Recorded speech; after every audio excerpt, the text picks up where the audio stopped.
हाँ जी, spring board academy की online classes में आपका स्वागत है। पिछली क्लास में हम लोग वर्ड हिस्ट्री पढ़ रहे थे और उसमें हमने सिलेबस के बारे में बात कर ली थी और जो पहला टॉपिक है वो हम शुरू कर चुके थे कि पुनर्जागरण के बारे में बात कर रहे थे कि पुनर्जागरण का अर्थ क्या है, पुनर्जागरण की प्रकृति क्या है। ये दो चीजें हमने पिछली क्लास में देख ली थी, तो हम उनका रिवीजन एक बार फिर से कर लेते हैं कि पुनर्जागरण का अर्थ क्या था। तो पुनर्जागरण का सामान्य सा अर्थ या उसकी परिभाषा हमने जब कल पढ़ी कि 14वीं से 16वीं शताब्दी के बीच में यूरोप में एक बौद्धिक आंदोलन चला और वो जो बौद्धिक आंदोलन था वो हमने बात की कि वो कहाँ दिख रहा था, तो वो दिख रहा था कला और साहित्य के क्षेत्र में स्पेसिफिकली। और कला और साहित्य के क्षेत्र में क्या परिवर्तन हुए, तो क्या परिवर्तन थे कि वो मानव केंद्रित प्रवृत्तियों से युक्त था यह आंदोलन। ठीक है, तो यही इसकी क्या थी, एक परिभाषा थी। और इसने अपनी प्रेरणा कहां से ली, तो ये प्रेरित कहां से था, प्राचीन रोमन और यूनानी सभ्यताओं से प्रेरित था। ठीक है, तो ये इसकी परिभाषा थी। फिर हमने बात की इसकी प्रकृति की कि पुनर्जागरण की प्रकृति क्या थी। तो हमने वो सारे 7, 8, 10 पॉइंट जो भी थे वो उनके बारे में बात की कि पुनर्जागरण जो था वो प्राचीन सभ्यताओं से प्रेरित था। दूसरी बात कि पुनर्जागरण जो था वह प्रगतिशील था, प्राचीन सभ्यताओं से प्रेरित होने के बावजूद भी वह कैसा था, प्रगतिशील था। पुनर्जागरण ने जीवन के सभी क्षेत्रों को क्या किया, प्रभावित। सबसे ज्यादा प्रभाव कला, साहित्य और विचारों के क्षेत्र पर था। फिर हमने बात की कि इसकी प्रकृति कैसी थी, धर्मनिरपेक्ष थी या सेकुलर था अपनी प्रकृति में। यह शहरों से शुरू हुआ था, इसलिए इसकी प्रकृति कैसी थी, शहरी थी, इसकी नेचर शहरी थी। ठीक है, इसने मानववादी विचारों को अपने अंदर स्थान दिया, इसलिए ये कैसा था, मानववादी विचारों से युक्त था। इसने तर्क को प्रधानता दी, इसने अंधविश्वासों और रूढ़िवादिता का क्या किया, विरोध किया। इसमें आलोचना और अन्वेषण की प्रवृत्तियों का जन्म हुआ। इसने स्वतंत्र चिंतन या इंडिपेंडेंट कंटेम्पलेशन जो है उसको जन्म दिया। और फिर सबसे बड़ी बात कि कुल मिलाकर के पुनर्जागरण जो था वो मानव जीवन के उन्नयन का एक स्रोत था। तो ये सब बातें हमने कल कर ली थी। अब हम जो बात करेंगे कि पुनर्जागरण क्यों शुरू हुआ या पुनर्जागरण के शुरू होने के लिए कौन से कारक उत्तरदायी थे। ठीक है, तो इन कारणों का जो कड़ी है उसमें सबसे जो पहला कारण है उसको हम लोग कहते हैं क्रूसेड या धर्म युद्ध।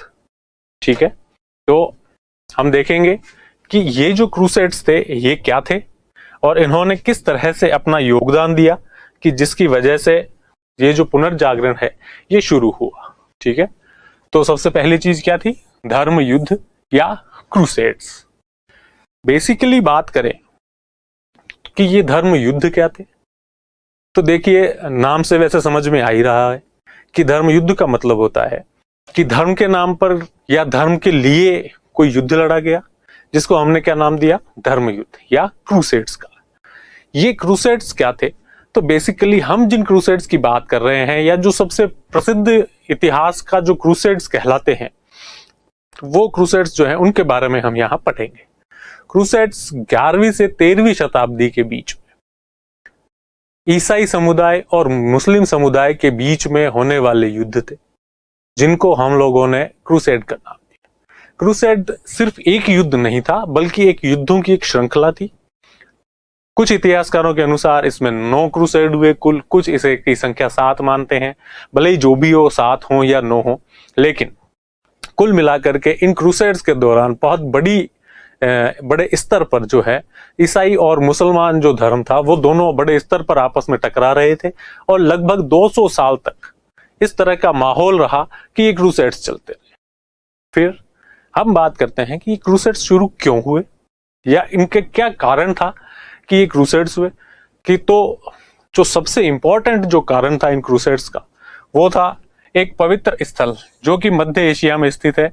आज का जो इजराइल नामक देश है वहां पर ये एक जगह स्थित है, उसका नाम है जेरूसलम या यरूशलम, जिसको हम कहते हैं कि यरूशलम जो जगह थी उसके ऊपर अधिकार को लेकर ईसाइयों और मुसलमानों के बीच में ये क्रूसेड शुरू हुए और लगभग 200 साल तक ये दोनों ही शक्तियां आपस में लड़ती रही, सिर्फ इस जगह पर अपना नियंत्रण स्थापित करने के लिए।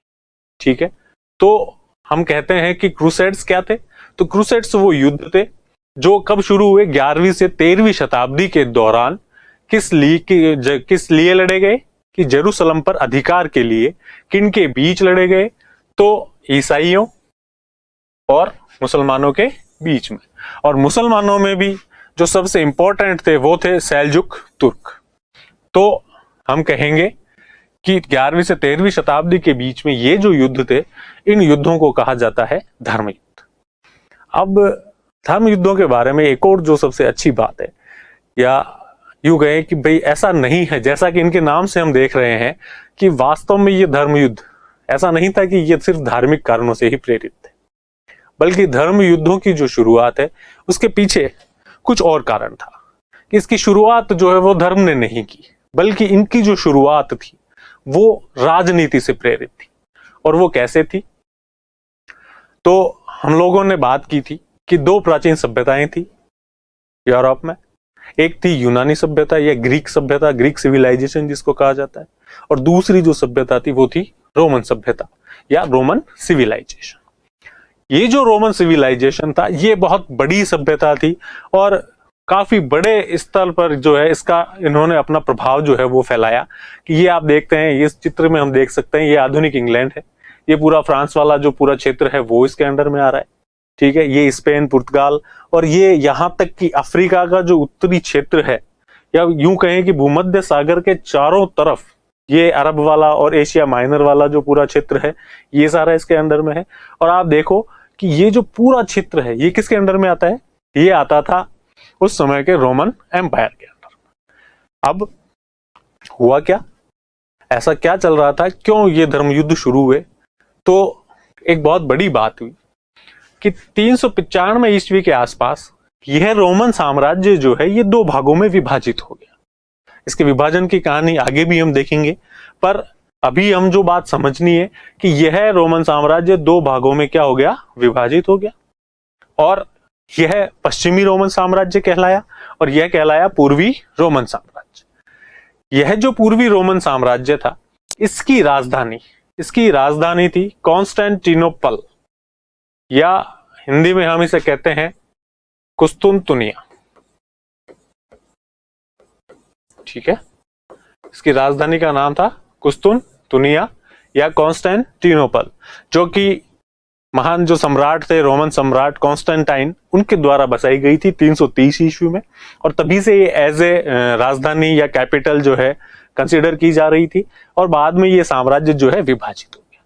इस साम्राज्य के विभाजन के बाद एक प्रमुख घटना ये हुई कि 476 एडी तक आते आते यह जो पश्चिमी साम्राज्य है इसका समाप्त हो गया या इसका अंत हो गया। जर्मन्स जो थे उन कबीलों ने आक्रमण किए और पश्चिमी रोमन साम्राज्य की जो शक्ति है वो बिल्कुल समाप्त हो गई।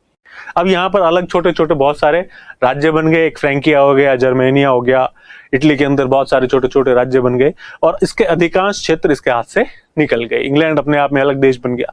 लेकिन पूर्वी रोमन साम्राज्य, जिसे कि बाइजेंटाइन साम्राज्य भी कहा जाता था, क्या कहा जाता था? बाइजेंटाइन साम्राज्य।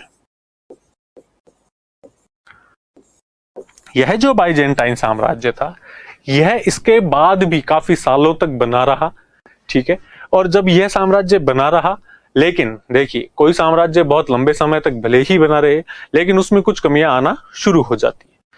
यहां पर समस्या क्या थी, यह क्या हो रहा था कि इस समय यहां पर मध्य एशिया का जो पूरा क्षेत्र था, यहां से जो तुर्क जो थे वो बहुत प्रभावशाली हो रहे थे, खास करके सेल्जुक तुर्क जो थे वो।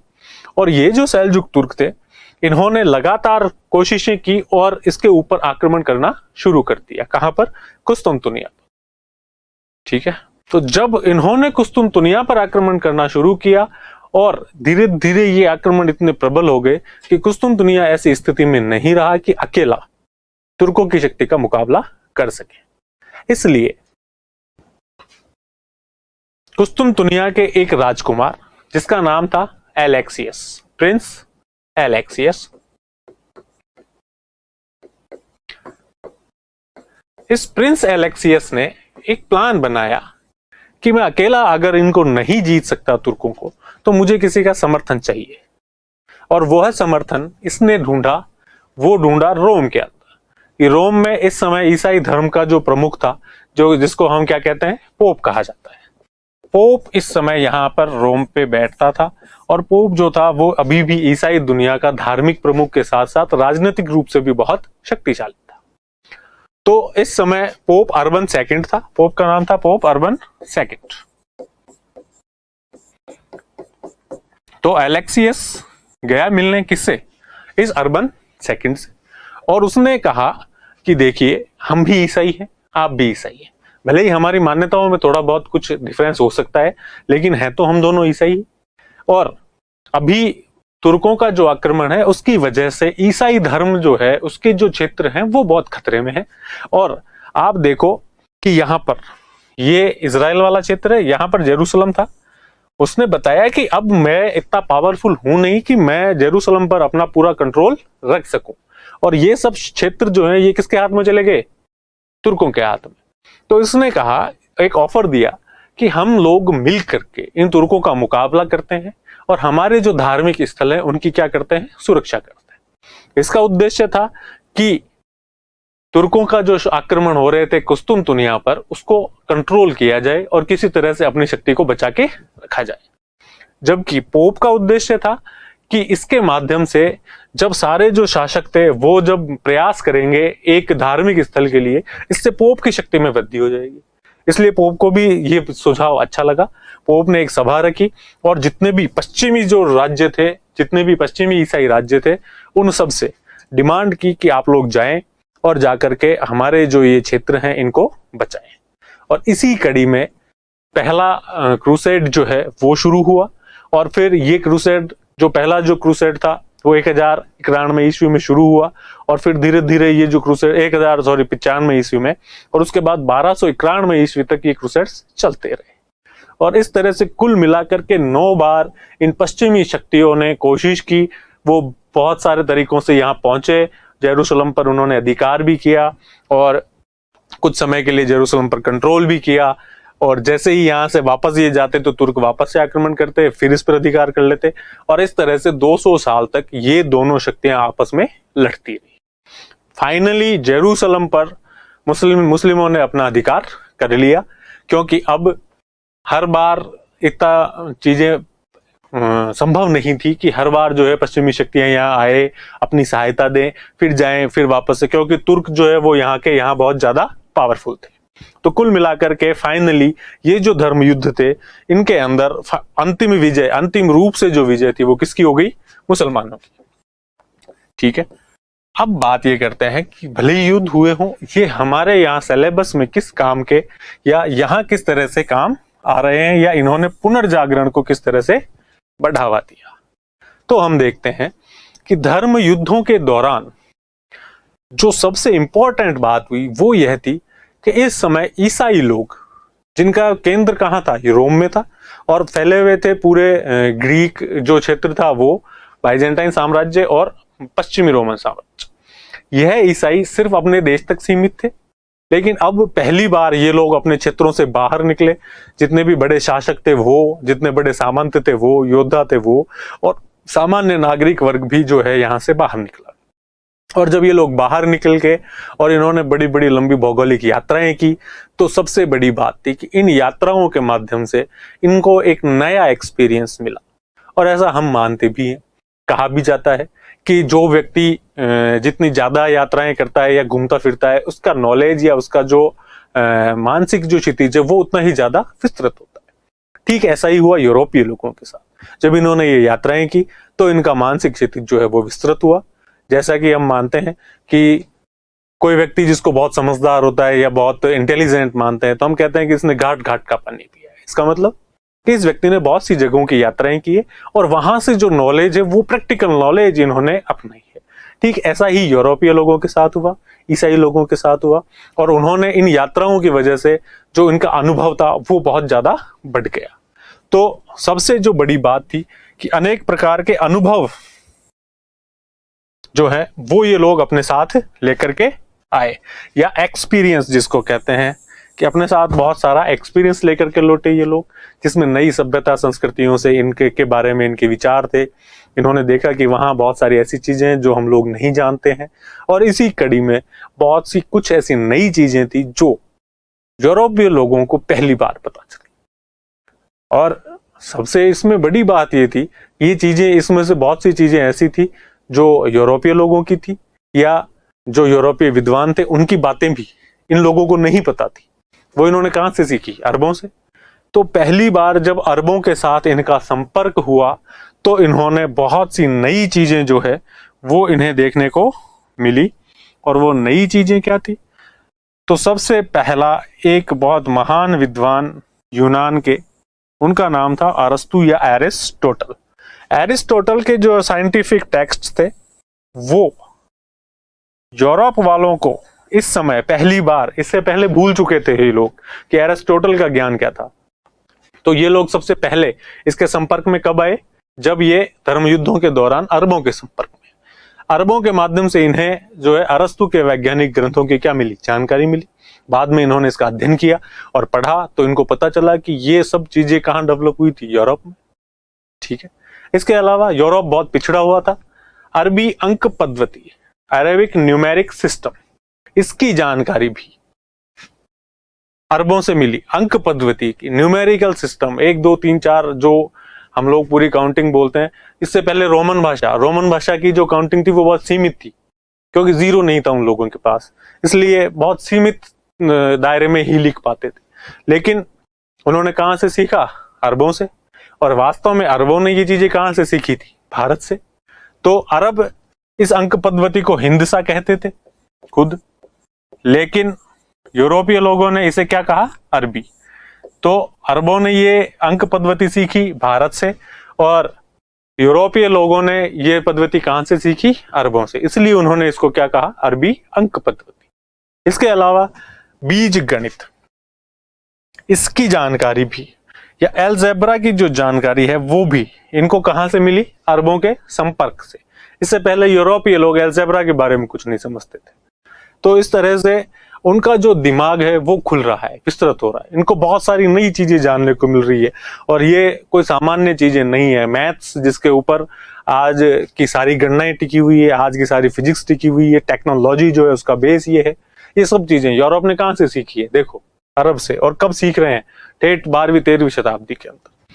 ठीक इसी तरह से एक और नई चीज थी जो इनको पहली बार मिली, वो था दिग्दर्शक यंत्र, कुतुब नुमा या कंपास। कंपास क्या होता है? एक यंत्र होता है जिसके माध्यम से दिशा का ज्ञान किया जाता है। इससे पहले यूरोप वालों के पास ये ज्ञान नहीं था कि कंपास क्या होता है, दिशा, कौन सी दिशा में जा रहे हैं। तो देखिए, सामान्यतया तो जमीनी स्तर पर तो फिर भी पता नहीं भी चले, लेकिन समुद्री यात्राओं के दौरान बहुत मुश्किल होता है रास्ता पता लगाना अगर आपको दिशाओं का ज्ञान नहीं है। यूरोपीय लोगों के साथ ये समस्या थी कि उनके पास कंपास नहीं था, उनको समुद्र में जाने के बाद दिशाओं का पता नहीं चलता था, इसलिए वो ज्यादा लंबी यात्राएं नहीं करते थे और आसपास तक ही सीमित रहते थे। लेकिन अब अरबों के जब संपर्क में आए तो इन्हें दिग्दर्शक यंत्र मिला, और यह यंत्र आगे चल करके बहुत यूजफुल होगा कि जब यूरोप के लोग बड़ी बड़ी विशाल भौगोलिक यात्राएं करेंगे और उन यात्राओं के माध्यम से पूरी दुनिया की क्या करेंगे? वापस से खोज करेंगे। ठीक है। इसके अलावा एक और बहुत इंपॉर्टेंट चीज जो यूरोप पहुंची अरबों के माध्यम से, वो था कागज या पेपर। अब आप देखिए कि यूरोप के पास क्या था उस समय? कुछ भी नहीं था। कागज, जो कि बाद में सभी चीजों का आधार बना, ज्ञान जो है उसके संचय का आधार क्या था? ये कागज था।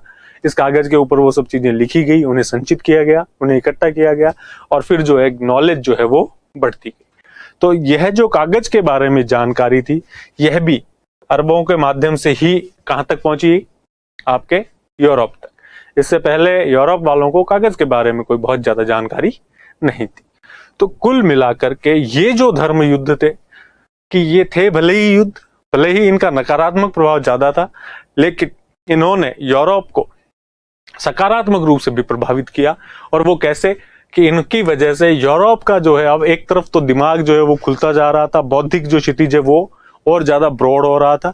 इसके अलावा इनको बहुत सारी ऐसी चीजें पता चली जिन्होंने इनके मस्तिष्कों को खोल दिया या इनके ज्ञान के चक्षु खोल दिए। वो क्या क्या थे? तो हम वापस से बात करें कि अरस्तु के वैज्ञानिक ग्रंथ थे, अरबी अंक पद्धति थी, बीज गणित थी, दिग्दर्शक यंत्र या कंपास था, और कागज या पेपर था। तो ये सब चीजें किसके माध्यम से प्राप्त हुई? अरबों के माध्यम से। और ये अरबों के साथ संपर्क कब हुआ? तो यह संपर्क हुआ धर्म युद्धों के कारण। इसलिए हम मानते हैं कि अगर ये धर्म युद्ध जो है ये नहीं होते या ये अरबी संपर्क नहीं होता तो शायद पुनर्जागरण की जो घटना है वो और कुछ समय तक डिले हो जाती। तो इसलिए सबसे जो पहला जो कारण है पुनर्जागरण के उदय का वो है धर्म युद्ध या क्रूसेड्स। ठीक है, तो इस तरह से हमारा पहला कारण जो है वो मुझे लगता है आप सब लोग समझ गए होंगे।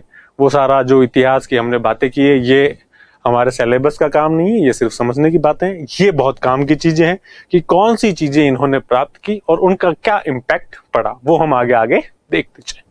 ठीक है, फिर हम बात करते हैं इसके बाद दूसरा कारण क्या था कि ये देखिए, ये धर्म युद्धों के दौरान ये यूरोपीय और जो तुर्क लोग थे ये आपस में लड़ रहे थे। शुरुआत में जो जेरूसलम की दीवारें हैं इनके ऊपर यूरोपीय लोग जो हैं वो चढ़े हुए हैं, नीचे अरबी लोग हैं, और ये सफल नहीं हुए। लेकिन बाद में धीरे धीरे जो है वापस से अरबों ने अपना प्रभाव बना लिया। उसके बाद जो दूसरा और इंपॉर्टेंट कारण है वो है आर्थिक कारण, कि इस समय कुछ ऐसी आर्थिक गतिविधियां हुई जिसकी वजह से पुनर्जागरण की शुरुआत को बल मिला। आर्थिक कारण क्या थे या क्यों थे? तो देखिए, सामान्य जो आर्थिक स्थिति थी यूरोप की वह तो पहले के जैसी ही थी, लेकिन इस समय ऐसा नया क्या होगा?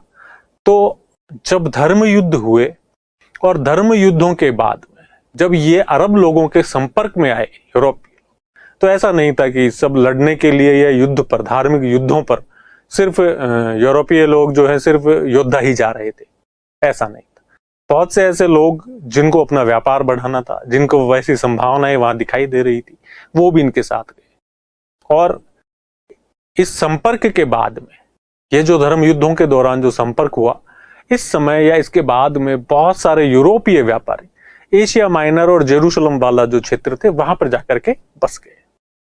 और इस वजह से, क्योंकि हम एक बात जानते हैं कि यूरोप का जो व्यापार था, अधिकांश जो व्यापार था वो किसके साथ होता था? एशिया के साथ होता था। और उसके मध्यस्थता जो थी वो किसके साथ पास थी? अरब लोगों के पास थी। इसलिए जब यूरोपीय लोग इन क्षेत्रों पे पहुंचे तो उन्होंने यहाँ पर बहुत बेनिफिशियल कंडीशंस मिली उन लोगों को, और उनको लगा कि क्यों नहीं हम लोगों को यहीं पर बस जाना चाहिए। इसलिए बहुत से जो लोग थे वो जाकर के, खास करके यूरोपीय व्यापारी मर्चेंट्स जो थे, वो यरूशलेम और एशिया माइनर जो आधुनिक टर्की का जो क्षेत्र है उस एरिया में जाकर के बस गए। और अब वो क्या करने लगे? मध्यस्थता। इस वजह से यूरोप के जो व्यापार था उसमें वृद्धि हुई, और इस व्यापार में जो वृद्धि थी, इस व्यापारिक जो वृद्धि है, उसने कई तरह से, या हम कहें कि मोटे मोटे 4 ऐसे माध्यम थे या 4 तरीके थे जिससे इसने पुनर्जागरण को शुरू होने में सहयोग दिया। वो क्या थे? ये जो व्यापारिक संबंध थे इन्होंने किस तरह से प्रभावित किया? तो सबसे पहला पॉइंट कि हम बात करते हैं कि बहुत सारे लोग जाकर के कहां बस गए थे? एशिया माइनर में बस गए थे, जेरूशलेम में बस गए थे। और हम बात कर रहे थे कि लंबी भौगोलिक यात्राएं जो थी उससे, और जो नई संस्कृतियां थी उनके संपर्क से यूरोपीय लोगों को बहुत सारी चीजें सीखने को मिली। तो सेम यही बात यहां भी हुई कि यह जो व्यापारी वर्ग था, यह जब जाकर के यहां बसा तो इसने यहां से बहुत सारी नई तरह की जो चीजें हैं वो जानी, वो सीखी, और अपने साथ बहुत सारे नए विचार, प्रगतिशील विचार तत्व जो है ये लेकर के और यूरोप पहुंचे। इस तरह से इस पूरी घटना में सबसे जो पहला और इंपॉर्टेंट काम था वो किसका था? यूरोपीय व्यापारियों का, कि ये व्यापारी अपने साथ नए विचार और प्रगतिशील तत्व लेकर के कहां पहुंचे? यूरोप। क्योंकि ये लोग मीडिएटर्स थे, ये एशिया माइनर में बसते थे, वहां रुकते थे, व्यापार करते थे 5-6 महीने, फिर ये यूरोप जाते थे, और यूरोप जाकर के ये अपनी जो थॉट जो थी, प्रोसेस जो थी, उसकी बात करते थे। कहां पर? यूरोप में। इससे यूरोप के लोगों में नई जागरूकता आती थी, उन्हें पता चलता था कि हम किस जगह रह रहे हैं, किस अंधकार के युग में रह रहे हैं, हम कितने पिछड़े हुए हैं। ये सब बातें। तो इसकी वजह से यूरोप में ज्ञान का प्रचार प्रसार, सबसे पहली बात। फिर दूसरी जो बात हुई, या इस व्यापार ने दूसरा जो योगदान दिया वो ये था कि व्यापार के विकास के साथ साथ जैसे जैसे व्यापार बढ़ता गया, वैसे वैसे यूरोप में अनेक नए नगरों का क्या होता गया, विकास होता गया। और यह एक सर्वमान्य बात है कि इतिहास में जब भी हम ये बात देखते हैं कि किसी नगरीय सभ्यता का उदय होता है तो उनके जो व्यापारिक संबंध हैं वो बहुत बढ़े हुए होते हैं, या उनके जो व्यापार जो है वो बहुत विस्तृत होता है, विशाल होता है, डेवलप होता है। या यूं कह दें कि जिस क्षेत्र का व्यापार डेवलप होता है उस क्षेत्र में बड़े बड़े नगरों का क्या होता है, निर्माण होता है। दोनों ही चीजें एक दूसरे से बहुत ज्यादा गहरे रूप से जुड़ी हुई। इतिहास में जब जब हम ये देखते हैं कि कोई नगरीय सभ्यता थी, तब तब हम ये पाते हैं कि उनका व्यापार और खास करके विदेश व्यापार जो है बहुत ज्यादा डेवलप था, क्योंकि व्यापार जिस जगह पर डेवलप होता है, व्यापार करने के लिए बहुत सी चीजों की आवश्यकता होती है। और जिन क्षेत्रों पर या जिस केंद्र पर व्यापार किया जाता है वहां पर जब विविधताएं होती है, बहुत सारी चीजें होती है, तो उसके अंदर जो है उस बहुत सारे पार्टनर्स भी होते हैं, और इस वजह से वो जगहें जो है धीरे धीरे नगरों के रूप में डेवलप हो जाती। सेम ऐसा ही हुआ यूरोप में। यूरोप में इस समय बहुत सारे नए नगरों का विकास हुआ, और उसमें भी सबसे ज्यादा इंपॉर्टेंट जो शहर थे उनका डेवलपमेंट हुआ इटली के क्षेत्रों में।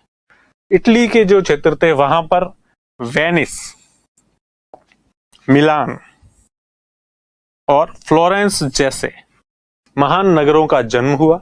ये नगर जो थे ये इन व्यापार की वजह से पनपे और बहुत ज्यादा विकसित हुए।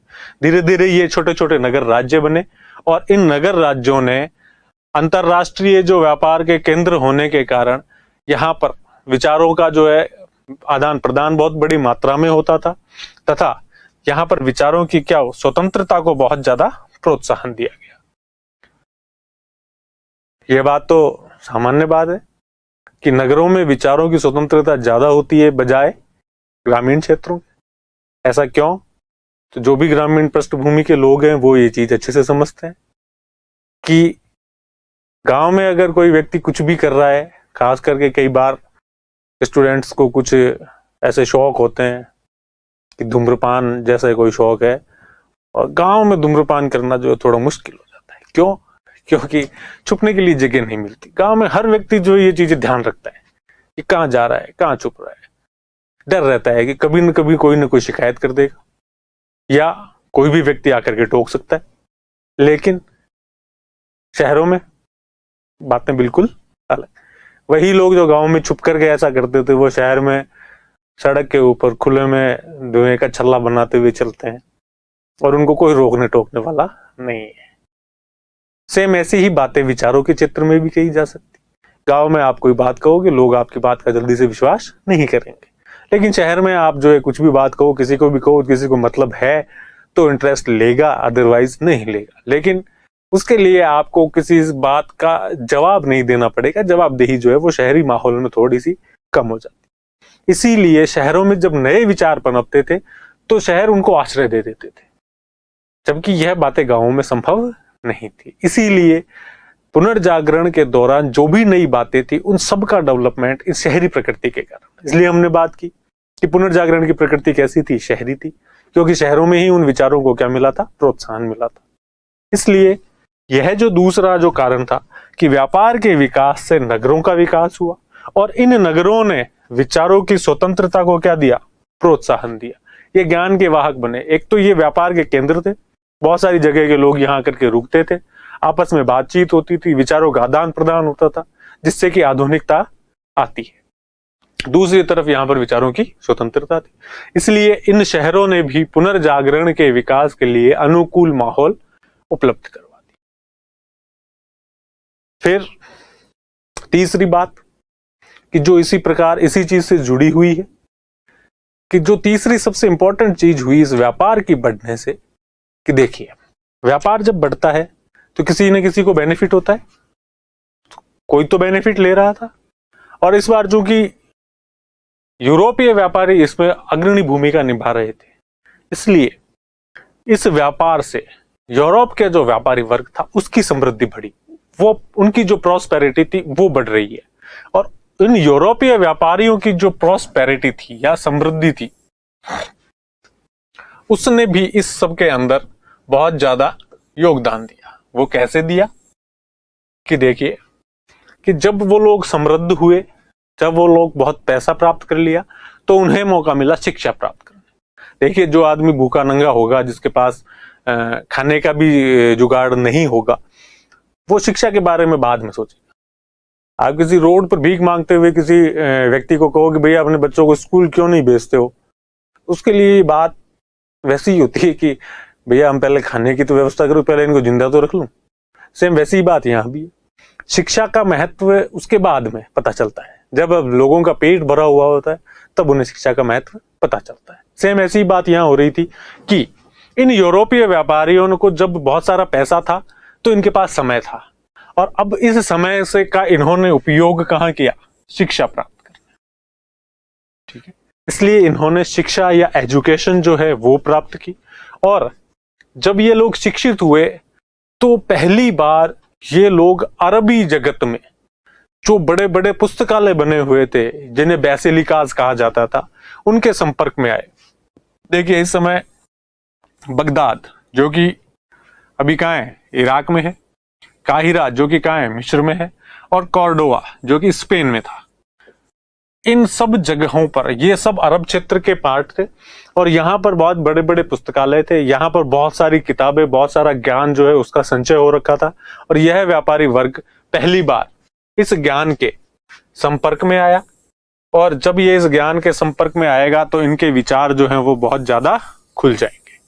ऐसा होता है कि जब व्यक्ति शिक्षित हो, इसलिए वह उसके विचार जो हैं, तर्क जो है, उसकी क्षमताएं बढ़ जाती है।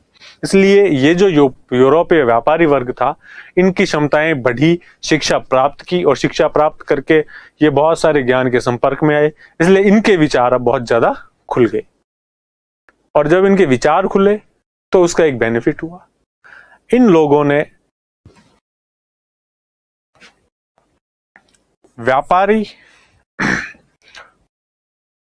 इन लोगों ने कला और विद्वानों को आश्रय देना शुरू कर दिया। ऐसा होता है कि देखिए, एक तो ये लोग पढ़े लिखे हैं, इनके विचार खुले हुए हैं, ये शिक्षित हैं, ये नई चीजों के प्रति अब रुचि रखते हैं। दूसरी तरफ ये लोग कैसे थे? समृद्ध थे, क्योंकि इनका व्यापार बढ़ रहा था, इनके पास पैसा था। और ये दोनों ही चीजें, शिक्षा और समृद्धि, ये सहायक बनी किस चीज में? कि कला और विद्वानों को आश्रय देने में। ऐसा होता है कि देखिए, अगर किसी कलाकार या विद्वान को आश्रय दिया जाता है तो ऐसा नहीं है, उसको भी खाने की जरूरत है, उसको भी अपनी आवश्यकताएं पूरी करनी होती है। इसलिए अगर किसी व्यक्ति के पास वो कितना भी बड़ा कला का मर्मज्ञ क्यों नहीं हो या फैन क्यों नहीं हो, लेकिन वो उनको आश्रय तब तक नहीं दे सकता जब तक उसकी आर्थिक स्थिति बहुत बेहतर नहीं हो। तो इस समय राजा महाराजाओं की जरूरत नहीं थी। अब व्यापारी वर्ग समृद्ध हो रहा था, और वह वर्ग इन कलाकारों को, नए कलाकारों को, नए विद्वानों को जो है आश्रय दे रहा था, उनके ऊपर पैसा खर्च कर रहा था, उन्हें सुविधाएं दे रहा था, और उनके जो नए विचार थे उनको अपना रहा था। ये अब रूढ़िवादी नहीं था, बंधा हुआ नहीं था, क्योंकि यह शिक्षा प्राप्त कर चुका था, इसके पास बहुत सारा ज्ञान था। इसलिए यह जो व्यापारी वर्ग था, ये अग्रता बना या अग्रणी रहा इस पुनर्जागरण की भावना को उभारने में या इसको फैलाने में। और यह सब क्यों संभव हुआ? क्योंकि व्यापार वाणिज्य की क्या हो रही थी? इस समय वृद्धि हो रही थी। तो यह इसका तीसरा बड़ा कारण था कि यूरोप में व्यापारी वर्ग जो है वो समृद्ध हुआ। समृद्ध होने के कारण एक तो वह शिक्षा के संपर्क में आ गया, और दूसरी बात कि समृद्धि के कारण ही वह समर्थ था कि वह कला और विद्वानों को क्या दे सके? आश्रय दे सके। इसलिए वह कला और विद्वानों का क्या बन गया? आश्रय दाता बन गया।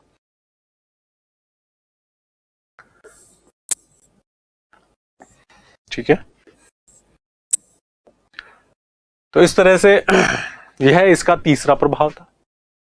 फिर एक और ऐसा मार्ग था जिसने व्यापार वाणिज्य की जो वृद्धि है उसने एक और अपना रोल प्ले किया, एक और अपना सहयोग दिया। और वह सहयोग क्या था? वह सहयोग ये था कि ये है जो व्यापारी वर्ग था, जो बहुत ज्यादा प्रभावशाली हो रहा था, यह अब कुछ परिवर्तन चाहता था। और कुछ परिवर्तन कैसे चाहता था? यह कुछ आर्थिक परिवर्तन चाहता था कि अभी तक ईसाई धर्म के अंदर जो मान्यताएं थी, उनके अंदर एक ऐसी मान्यता थी जो बहुत बड़े स्तर पर प्रचलित थी और व्यापारी वर्ग जो है उससे बहुत ज्यादा परेशान हो रहा था। और वह जो बात थी वह थी कि ईसाई धर्म में ब्याज लेने की जो प्रथा थी उसको पाप माना जाता था, या सूद प्रथा जो कहते हैं उसको पाप माना जाता था, या एज ए सिन कंसीडर किया जाता था। किस चीज को? इंटरेस्ट लेने को। तो प्रॉब्लम कहां थी कि यह सूद लेने की जो प्रथा है यह क्या मानी जाती है ईसाई धर्म में? पाप मानी गई थी, इसको एज ए सिन कंसीडर किया गया था। पर व्यापारी वर्ग अब धर्म के इन सिद्धांतों से बंधा हुआ नहीं रहना चाह रहा था, क्योंकि अगर उसे व्यापार करना है, उसे अपना व्यापार वाणिज्य बढ़ाना है, तो उसे आगे बढ़ना पड़ेगा। और उसे आगे बढ़ने के लिए जो है ब्याज जो है एक बहुत जरूरी चीज थी। क्योंकि देखिए, मार्केट में पैसा जो है वो बिना किसी इंटरेस्ट का मतलब होता है, वैसे बेसिकली इंटरेस्ट का मतलब क्या होता है आपका, हम कहें कि हमारा इसके अंदर कोई इंटरेस्ट है, इसका मतलब कि आपकी कोई रुचि है। पैसे के अंदर रुचि क्यों होगी? पैसे के अंदर रुचि तब होगी जब पैसे से कोई चीज हमारे को मिल रही हो, या हमारा पैसा जो है वो बढ़ रहा हो। और इस पैसे से बढ़ने का जो सबसे अच्छा तरीका था, सबसे सरल तरीका था, वो था ब्याज, इंटरेस्ट, कि पैसे में इंटरेस्ट लो भाई। तो सेम ऐसा ही व्यापारी वर्ग को पैसे की जरूरत होती थी, रोजमर्रा के लेन देन में जरूरत होती थी, या अपने व्यापार को आगे चलाने बढ़ाने के लिए, और इसके लिए उसको पैसा चाहिए होता था। अब जिस व्यक्ति के पास पैसा बहुत सारा रखा हुआ भी है, लेकिन उसको कोई इंटरेस्ट नहीं मिल रहा है, अगर उसको इंटरेस्ट नहीं मिल रहा है तो वो इंटरेस्ट भी नहीं लेगा अपना पैसा देने में। इसलिए पैसे का जो लेन देन जो था वो अब व्यापारी वर्ग तो बड़े स्तर पर कर रहा था, क्यों? लेकिन दूसरी तरफ धर्म उसको क्या मानता था? पाप। तो व्यापारी वर्ग ने कहा कि हम भी ईसाई हैं, पर क्या करें, हमारी जरूरत है, धर्म के सिद्धांत बदले जा सकते हैं, व्यापार को नहीं छोड़ा जा सकता। इसलिए उन्होंने कहा कि यह जो सूद लेने की जो प्रथा है यह गलत है। और उन्होंने इस व्यापारी वर्ग ने, जो प्रभावशाली हो रहा था, उसने चर्च की आलोचना या क्रिटिसिज्म जो है वो शुरू कर दी।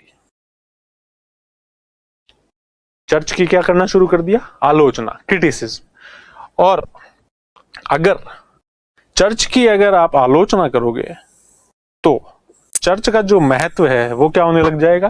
कम होने लग जाएगा। देखिए, ये एक सामान्य बात है, किसी व्यक्ति की अगर लगातार आलोचना होती है तो उसका जो महत्व है वो बहुत कम हो जाता है। हम देखें कि राजनीति के स्तर पे कुछ एक लोग जो बहुत बड़े पदों की दावेदारी करते हैं, लेकिन जनता उनको इंपॉर्टेंस नहीं देती है, या उनको इंपॉर्टेंट मानती नहीं है। क्यों? क्योंकि बहुत बड़े स्तर पर या तो आलोचना की गई या मजाक उड़ाए गए, और अब लोगों ने ये स्वीकार कर लिया कि नहीं यार, तुमसे नहीं हो पाएगा। सेम वही बात यहां भी हो रही थी। क्यों? क्योंकि आलोचना जो है वो प्रभाव के अंदर हमेशा कमी लेके आती है। इसलिए इस समय यह जो प्रभावशाली व्यापारी वर्ग था, इसने धर्म की आलोचना शुरू कर दी, और इस धर्म की आलोचना की वजह से धर्म का या चर्च का जो प्रभाव है वो कम होने लग गया। और चर्च का प्रभाव कम हुआ तो रूढ़िवादिता जो है वो भी कम होने लगेगी, और नए विचारों को क्या मिलेगा? बढ़ावा मिलेगा। तो यही बात थी कि यह जो आर्थिक जो कारक थे, या यह जो व्यापार की वृद्धि थी, इसने 4 तरीके से अपना योगदान दिया पुनर्जागरण के उदय में, और वो चारों चीजें हमने देख ली। वापस से एक बार हम लोग रिवीजन कर लेते हैं इसका, कि सबसे पहली चीज क्या थी कि आर्थिक कारण में कि बहुत सारे जो लोग थे, व्यापारी जो थे, वो एशिया माइनर में बसे, व्यापार वाणिज्य जो है वो इससे बढ़ गया, और व्यापार वाणिज्य में बढ़ने से जो है या इस व्यापार वाणिज्य की वृद्धि ने 4 प्रकार से सहयोग दिया। सबसे पहला सहयोग कि यह जो व्यापारी वर्ग था यह अपने साथ क्या लेकर के गया? नए विचार लेकर के गया, प्रगतिशील तत्व लेकर के गया। इसका पता चला यूरोप को। दूसरी बात कि व्यापार के विकास के बाद से क्या हुआ? नगरों का विकास हुआ, और ये जो नगर थे ये विचारों एवं ज्ञान के क्या बन गए? वाहक बन गए, और इन्होंने विचारों की स्वतंत्रता को क्या दिया? प्रोत्साहन दिया। इसलिए भी जो है इनको एक बेनिफिट हुआ। फिर व्यापारी वर्ग जो है वो समृद्ध था, इसलिए वो शिक्षा के संपर्क में आया, उसने शिक्षा प्राप्त की, उसका मानसिक क्षितिज जो है और ज्यादा विस्तृत हुआ। और दूसरी तरफ कि वह जो है समृद्ध हो रहा था, इसलिए उस शिक्षा और समृद्धि की वजह से इस समय व्यापारी वर्ग ने कला और विद्वानों को क्या दिया, आश्रय दिया, जिसकी वजह से नए इन क्षेत्रों के अंदर बहुत सारे नई नई चीजों का डेवलपमेंट होगा जो हम आगे पढ़ेंगे। और फिर कि चर्च जो है वो सूद लेने की प्रथा को क्या मानता था, पाप मानता था, और इन व्यापारी वर्ग के लिए वह चीज जरूरी थी, इसलिए उन्होंने इस चर्च की क्या की, आलोचना। और चर्च की आलोचना के कारण चर्च का जो प्रभाव है वो क्या होने लग गया, कम होने लग गया। इस तरह से इन आर्थिक कारणों ने पुनर्जागरण के उद्यम में भी अपना योगदान दिया। ठीक है, तो समझ में आ गया होगा। फिर हम बात करेंगे इसके तीसरे कारण की। थोड़ी बहुत चर्चा इसके बारे में हम लोगों ने पहले पॉइंट में कर ही ली थी कि रोमन साम्राज्य का विभाजन हो गया, दो भागों में रोमन साम्राज्य बट गया, और पूर्वी रोमन साम्राज्य जो था उसकी राजधानी, हमने क्या बात की थी, उसकी राजधानी थी कॉन्स्टेंटिनोपल या कुस्तुनतुनिया। ठीक है, और यह जो हम बात कर रहे थे कि कुस्तुनतुनिया पर तुर्कों का दबाव बढ़ रहा था, इसलिए एलेक्सियस ने पोप अर्बन से ये कहा कि भाई आप हमारी हेल्प करो, लेकिन यह चीज ज्यादा दिनों तक काम नहीं आई। और जब पश्चिमी जो ईसाई लोग थे अपने अपने आंतरिक झगड़ों में व्यस्त हो गए और पूर्वी रोमन साम्राज्य जब अकेला पड़ गया, तो तुर्क बहुत शक्तिशाली हुए, और तुर्कों ने फाइनली 1453 ईस्वी में 1453 ईस्वी में इस बाइजेंटाइन साम्राज्य की जो राजधानी थी कुस्तुनतुनिया या कॉन्स्टेंटिनोपल, उस पर अपना अधिकार कर लिया। अर्थात 1453 ईस्वी में पूर्वी रोमन साम्राज्य का भी क्या हो गया, अंत हो गया, और इसकी राजधानी पर किसका अधिकार हो गया, तुर्कों का अधिकार। इस कुस्तुनतुनिया के पतन ने पुनर्जागरण में अपना योगदान दिया। इसकी वजह से पुनर्जागरण को बल मिला। वो कैसे मिला, वो कुस्तुनतुनिया जो था एक बहुत इंपॉर्टेंट जगह थी, क्योंकि यह रोमन साम्राज्य की क्या थी, राजधानी थी। और रोमन साम्राज्य भी कौन से वाला था, पूर्वी रोमन साम्राज्य। देखिए हम बात करते हैं, यह है कॉन्स्टेंटिनोपल, यह पूर्वी रोमन साम्राज्य। वैसे इसकी सीमाएं यहां तक गई थी कभी, ठीक है, ये सब क्षेत्र इसके अंडर में आते थे, लेकिन यह क्षेत्र जो है धीरे धीरे सिकुड़ रहा था। और ये देखिए इस मैप में, ये जो सेल्जुक तुर्क हैं, यह लोग धीरे धीरे इस क्षेत्र में बढ़ रहे थे, अपना प्रभाव बढ़ा रहे थे, और अब ये आक्रमण कर रहे थे कहां पर, इस कॉन्स्टेंटिनोपल पर, कुस्तुनतुनिया पर, और अपना अधिकार जमाने की कोशिश कर रहे थे। और फाइनली कुल मिलाकर के 1453 ईस्वी में इन लोगों को अपने इस प्रयास में क्या मिल गई, सफलता मिल गई। अब बात यह थी कि कुस्तुनतुनिया का इंपॉर्टेंस क्या था, किसके लिए, ईसाई जगत के लिए या यूरोप के लिए। तो कुस्तुनतुनिया की दो बहुत बड़ी इंपॉर्टेंस थी। पहली चीज तो हमने बात की कि कुस्तुनतुनिया राजधानी है किसकी, बाइजेंटाइन साम्राज्य या पूर्वी रोमन साम्राज्य, अर्थात ये किसका प्रतिनिधित्व करता है, रोमन साम्राज्य का। लेकिन दूसरी चीज और देखो कि यह कैसा रोमन साम्राज्य भी है, तो कैसा है, पूर्वी रोमन साम्राज्य, ईस्टर्न रोमन एम्पायर। और ईस्टर्न रोमन एम्पायर का जो क्षेत्र है ये कहां पर विस्तृत है, तो यह उन क्षेत्रों तक विस्तृत है जहां पर प्राचीन यूनानी सभ्यता विस्तृत थी। अर्थात कुस्तुनतुनिया एक ऐसी जगह है जहां पर रोमन तत्व भी मौजूद है और यूनानी तत्व भी, अर्थात यूनानी और रोमन दोनों सभ्यताओं के मिलन का जो केंद्र था वो था कुस्तुनतुनिया। सॉरी। तो अब कुस्तुनतुनिया पर जब तुर्कों का अधिकार हो गया, तो यहां से दो चीजें होंगी कि सबसे पहली चीज कि यह कुस्तुनतुनिया रोमन और प्राचीन रोमन और यूनानी ज्ञान का एक केंद्र था। अभी भी इनके पास वैसी जानकारियां थी जो प्राचीन रोमन लोगों को थी या जो प्राचीन ग्रीक लोगों को थी, इसलिए यह इनका केंद्र था। जब कुस्तुनतुनिया पर तुर्कों का अधिकार हुआ तो यहां से यह जो पूरी नॉलेज जो यहां संचित थी वह यहां नहीं रह सकती थी। नॉलेज किसके अंडर में थी, यहाँ के विद्वानों के अंडर में थी, यहाँ के कलाकारों के पास थी। और अब जो नया शासक वर्ग था वो थे तुर्क, और तुर्कों को कला और विद्वता और ज्ञान इनसे कोई लेना देना नहीं था। तुर्क बिल्कुल बर्बर जनजाति थी। उनको सिर्फ एक चीज पता थी कि ये सामने जिस क्षेत्र को जीता गया है, अब वो सामने वाला लेखक हो, विद्वान हो, कलाकार हो, उसको जिंदा नहीं छोड़ना है। या तो धर्म परिवर्तित करवा के इधर ले आओ, अदरवाइज जान संभालो। तो तुर्कों द्वारा इस समय यहाँ पर बहुत सारे अत्याचार किए गए ईसाई लोगों पर, और इन अत्याचारों से बचने के क्रम में बहुत सारे विद्वान कलाकार जो लोग थे वो यहां से पलायन कर गए। ठीक है, अब ईसाई लोग हैं, यहां से पलायन करेंगे इन क्षेत्रों से, तो इनके पास दो मार्ग है। एक तो ये जमीन के रास्ते से जाएं और यहां पश्चिमी यूरोप के अंदर जो है आश्रय ले लें, या फिर ये समुद्रों के मार्ग से भागें और इस तरफ चले जाएं। तो सेफ जो रास्ता कौन सा था? समुद्र वाला।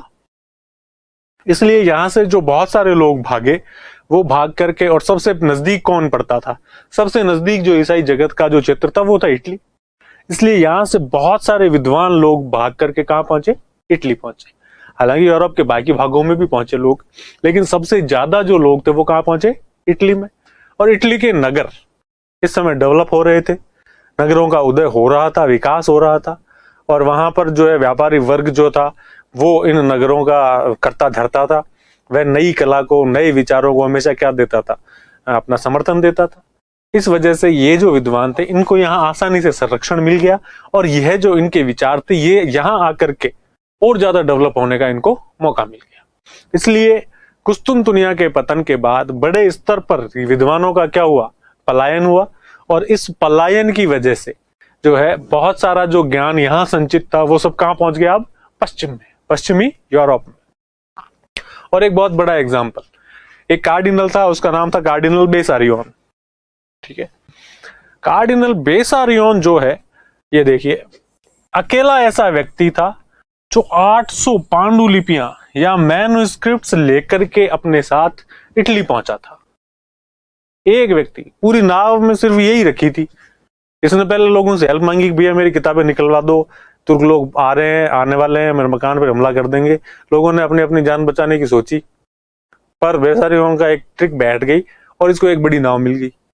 अब ये भागने लगा तो लोगों ने पूछा भैया लिफ्ट दे दोगे? बेसारियोन ने कहा नहीं, कोई लिफ्ट नहीं है, अब मैं सिर्फ मेरी किताबें लेके जाऊं। अकेला व्यक्ति 800 पांडुलिपियां लेकर के पहुंचा, और आप सोचोगे हजारों की संख्या में ऐसे विद्वान कलाकार लोग जो थे वो पश्चिम में पहुंचे थे, तो कितना बड़ी मात्रा में जो है इधर यहाँ का जो ज्ञान था वो सारा कहां पहुंच गया? पश्चिम। और हमने क्या कहा? पुनर्जागरण क्या थी? एक बौद्धिक क्रांति। इसमें किसका विकास हो रहा है? ज्ञान का।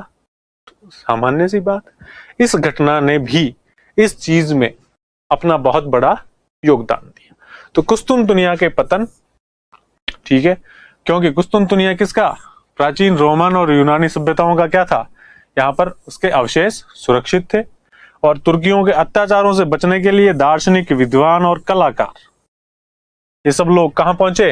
यूरोप, पश्चिम की तरफ चले गए, और पश्चिम में जाकर इन्होंने अपने ज्ञान का विकास किया। यह तो हुई एक बात, ये कुस्तुनतुनिया के पतन का एक प्रभाव तो हमने मान लिया। दूसरा क्या प्रभाव था? तो एक और इंपॉर्टेंस जो थी कुस्तुनतुनिया की, वह यह थी कि कुस्तुनतुनिया, आप देखें कि ये यहां पर, अगर मैं कुस्तुनतुनिया की बात कर रहा हूं, यह एक ऐसा केंद्र है कि ये एशिया का जो क्षेत्र है पूरा, ठीक है, यहां से एशिया वाले जो क्षेत्र हैं, या इस तरफ से जो समुद्री मार्ग के माध्यम से जो अरब से आ रहे हैं, ये सब मार्ग घूम फिर के कहां पर जाते हैं? कुस्तुनतुनिया तक। अर्थात कुस्तुनतुनिया इस समय एक इंपॉर्टेंट व्यापारिक केंद्र था। किसके बीच में? यूरोप और एशिया के बीच में। अब हुआ क्या?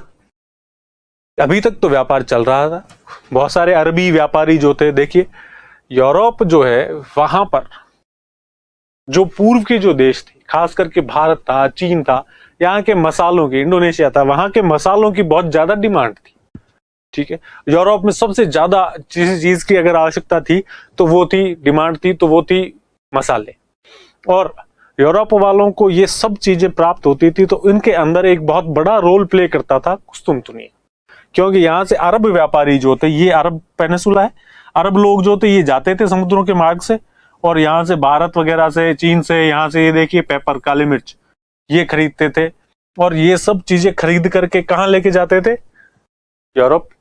और यहाँ पर यूरोपीय लोगों को सौंप देते थे, यहाँ से यूरोपीय लोग ले जाकर के अपने यहाँ इन चीजों को बेच दिया करते थे। अब बात क्या हुई कि जब कुस्तुनतुनिया का पतन हो गया तो यूरोप और एशिया के बीच के जो व्यापारिक मार्ग थे वो अवरुद्ध हो गए, खास करके स्थलीय मार्ग।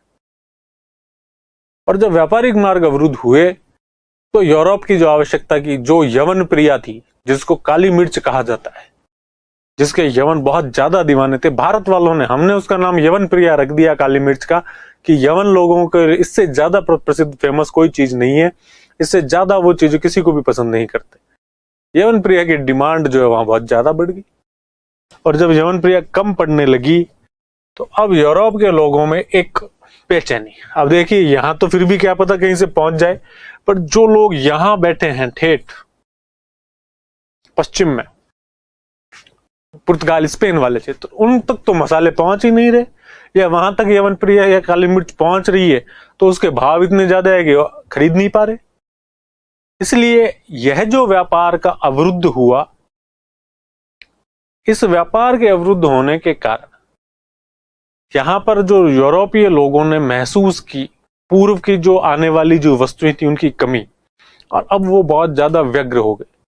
उन्हें लगा कि यार ऐसे काम नहीं चलेगा, कुछ तो ऐसा नया करना पड़ेगा कि ताकि हम लोग जो है इन मसालों को आसानी से प्राप्त कर सके, अदरवाइज तो हमारा रहना इस धरती पर कोई किसी मूल्य का ही नहीं है, या अर्थहीन मान लिया इन्होंने। तो इसलिए यह लोग जो है यहां से निकलेंगे, और यही वो टाइम था कि जब हम कहते हैं कि कुस्तुनतुनिया पर जब तुर्कों का अधिकार हुआ तो यूरोप एवं पूर्वी देशों के मध्य का क्या व्यापार जो है, स्थल मार्ग अवरुद्ध हो गए। तुर्कों की लूट से व्यापार समाप्त हो गया। तुर्कों ने लगा व्यापार करेंगे, पैसे कमाएंगे, धीरे धीरे बहुत सारा फायदा, अरे इतना फायदा किसको चाहिए, तुर्कों ने एक साथ लूटो और अपना फायदा खुद कमा लो। इसलिए जब व्यापार अवरुद्ध हुआ, तो ये जो चीजें थी, खास करके कौन सबसे इंपॉर्टेंट क्या था इसमें, काली मिर्च, कि ये जो विलासिता की चीजें जो पश्चिम पूर्व में उत्पादित होती थी, या जो काली मिर्च थी, उसकी खोज के लिए नए व्यापारिक मार्गों की आवश्यकता महसूस की गई। कि अब यूरोप के लोगों को लगा कि यार नए व्यापारिक मार्ग ढूंढे, इधर से तो तुर्क जाने देंगे नहीं, और वो व्यापारिक मार्ग इन्होंने कोशिश की कि कैसे हो, जल मार्ग, संभवतः कैसे होने चाहिए, जल मार्ग। और इसी खोज की, इसी जरूरत की वजह से हम देखेंगे कि ठीक इसी समय के थोड़े से टाइम के बाद बड़े स्तर पर यूरोपीय लोग जो है वो जाते हैं ढूंढने, किसको, यवन प्रिया के केंद्र को, और यवन प्रिया का केंद्र था भारत, इसलिए भारत की खोज। और हम जानते हैं कि सबसे पहले स्पेनिश यात्री कोलंबस इंडिया की खोज के लिए निकला था, हालांकि इंडिया पहुंच नहीं पाया बेचारा, पर खोजने क्या गया था, इंडिया, क्योंकि जरूरत किस चीज की थी, काली मिर्च की। और घटना क्या हुई थी कि वो जो आक्रमण था कुस्तुनतुनिया पर, तुर्कों का अधिकार था, तो कोलंबस पहुंचा, भारत को ढूंढने आया, पहुंच नहीं पाया। लेकिन थोड़े दिन बाद में फिर से एक और नया आदमी, वास्को डी गामा, 1498 और 1498 में वास्को डी गामा जो है सफलतापूर्वक कहां पहुंच गया, भारत पहुंच गया। कि यह उन प्राचीन, इनको पता था कि ऐसे रास्ते हैं जो भारत जा सकते हैं बिना अरबों के या बिना तुर्कों के संपर्क के, पर वो ढूंढने पड़ेंगे, उनको खोजना पड़ेगा, और इसलिए इन्होंने ये मार्ग खोज लिए। और यही वो टाइम था कि जहां से यूरोप के लोगों का आत्मविश्वास, देखो अब इनके पास कंपास है, इसलिए रास्ता देख सकते हैं, ठीक है, क्या कहते हैं, उस पर अपने मैप्स बना सकते हैं। और अब इनको जो है चाहिए क्या, काली मिर्च, इसलिए ये ढूंढने निकल पड़े समुद्रों में। और यही बात थी कि देखो यह कोलंबस के रास्ते जो है ये बताया गया है, यहाँ स्पेन से रवाना हुआ है और ये पहुंचा यहाँ से, और इसने जाकर के और अमेरिका का जो क्षेत्र है उसकी खोज कर ली, वापस आया और उनको इसने क्या नाम दिया था, रेड इंडियंस कहा था कि इंडियंस ही है, काले नहीं लग रहे मेरे को तो, वो लाल रंग के दिख रहे थे, इसलिए रेड इंडियंस थे, तो इन्होंने रेड इंडियंस नाम दिया। वास्को डी गामा ने समझदारी की, लिस्बन से रवाना हुआ, पहले केप वर्डे पहुंचा, केप ऑफ गुड होप पहुंचा, केप ऑफ गुड होप से ये अफ्रीका के तटों से होता हुआ ठेठ भारत में कहां पहुंच गया था, कालीकट। तो इस तरह से इन दोनों लोगों ने भारत की, जैसे वास्को डी गामा ने भारत की खोज की, और इसके बाद तो देखो पुनर्जागरण की एक बहुत बड़ी विशेषता मानते हैं उसको भी, कि पुनर्जागरण की वजह से एक नई प्रवृत्ति का जन्म हुआ, वो थी भौगोलिक खोजों की प्रवृत्ति। और इसके बाद में यूरोपीय लोग एक बिजनेस बना लेंगे, सपना कि हमें जो है नए क्षेत्रों की खोज करनी है, और आगे जाकर के 19वीं 20वीं शताब्दी तक ये अपने चरम पर होगा कि नए नए देशों की खोज करेंगे। और कुछ लोग सिर्फ इसीलिए खोज कर रहे थे, बाद में इसमें कुछ और कारण जुड़ेंगे, आवश्यकताएं जुड़ेगी, औद्योगिक क्रांति होगी, तो वो सब चीजें। लेकिन उन सब की शुरुआत कहां से हुई, वो जो सारा आत्मविश्वास है वो कब आया, वो इस पुनर्जागरण की वजह से। और यह सब क्यों हुआ, क्योंकि कुस्तुनतुनिया का क्या हुआ था, पतन हो गया था। कुस्तुनतुनिया पर तुर्कों का क्या हो गया था, अधिकार हो गया था। और इस अधिकार ने ऐसी नई चीजों को जन्म दिया कि एक तो इन्होंने विश्व की खोज करने की जो प्रवृत्ति थी उसको विकसित कर लिया, इन्होंने नए रास्ते ढूंढ लिए भारत के लिए और दुनिया के दूसरे देशों के लिए, अमेरिका की खोज हो गई। ठीक है, ये सब किस वजह से, कुस्तुनतुनिया पर तुर्कों के अधिकार की वजह से। और सेम वही बात कि कुस्तुनतुनिया पर तुर्कों के अधिकार की वजह से वहां का जो नॉलेज था वो भी कहां पहुंच गया, यूरोप पहुंच गया। इस तरह से कुस्तुनतुनिया का जो तुर्कों पर अधिकार था, या कुस्तुनतुनिया पर जो तुर्कों का अधिकार था, उसकी वजह से बहुत बड़ी संख्या में या बहुत बड़ा जो प्रभाव था वो पड़ा किसके ऊपर, पुनर्जागरण के।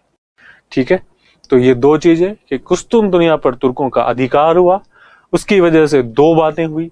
एक तो कुस्तुनतुनिया जो ज्ञान का केंद्र था, वहां के जो विद्वान थे वो अत्याचारों से बचने के लिए कहां चले गए, पश्चिम में, और बहुत सारे लोग जो है वहां अपने साथ नए विचार लेकर के पहुंच गए। ठीक है, और उसमें सबसे इंपॉर्टेंट व्यक्ति कौन था, कार्डिनल बेसारियोन। कार्डिनल बेसारियोन अकेला ऐसा आदमी था कि जो अपने साथ 800 पांडुलिपियां लेकर के वहां पहुंचा था। ठीक है, इसी तरह से दूसरी बात कि कुस्तुनतुनिया पर अधिकार, इसकी वजह से एशिया और यूरोप के बीच के स्थल मार्ग अवरुद्ध हो गए, व्यापार वाणिज्य समाप्त हो गया, और अब इनको जरूरत पड़ी नए मार्गों की, और इन नए मार्गों की जो खोज थी उसका जो सिलसिला है वो भी यहाँ से चल पड़ी। और यही जो खोज थी, ये जो यहाँ से उन्होंने नई चीजों के संपर्क में आए ये लोग, भारतीय सभ्यता संस्कृति का नॉलेज मिला, और फिर यहाँ से बहुत सारी चीजें सीखेंगे और पुनर्जागरण की प्रवृत्ति को बल मिलेगा। तो ठीक यही बात, कुस्तुनतुनिया का पतन या कुस्तुनतुनिया पर तुर्कों का अधिकार, यह था इसका तीसरा कारण। अब हम बात करते हैं इसके अगले कारण की, कि और ऐसा कौन सा कारण था या और ऐसी कौन सी वजह थी जिसने पुनर्जागरण के उदय में अपना सहयोग दिया। तो हम देखते हैं कि चौथा जो इंपॉर्टेंट कारण था वो था महान मंगोल साम्राज्य का उदय। नाम सबने सुना ही होगा, मंगोल साम्राज्य, मंगोल लोग जो कि अभी एक मंगोलिया नामक एक छोटा सा देश है, उस क्षेत्र के निवासी थे। लेकिन 12वीं 13वीं शताब्दी में मंगोल शक्ति का उदय हुआ और मंगोलों ने लगभग पूरा एशिया और यूरोप का अधिकांश हिस्सा जो है अपने अधिकार क्षेत्र में ले लिया।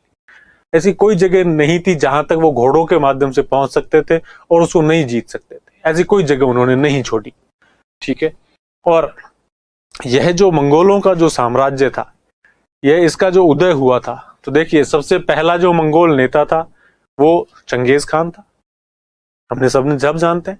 उसी ने मंगोलों को एक लड़ाकू जाति में बदला, उसने बहुत सारी जगहों को जीता, लेकिन वो एक स्थायी राज्य बनाने में जो है या साम्राज्य की स्थापना करने में सफल नहीं हुआ था।